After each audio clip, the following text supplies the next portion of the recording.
Alright, let's try this. Change this girl's dress from black to red.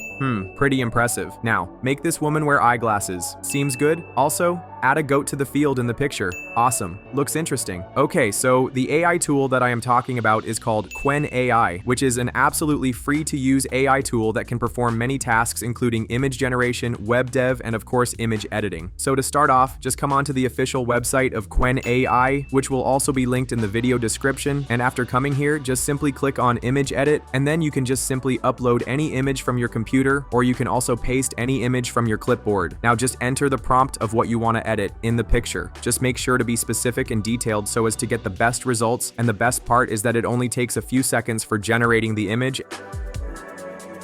And as you can see, the image has been generated and it looks so realistic. For more AI and tech-related content, make sure to subscribe to the Online Planet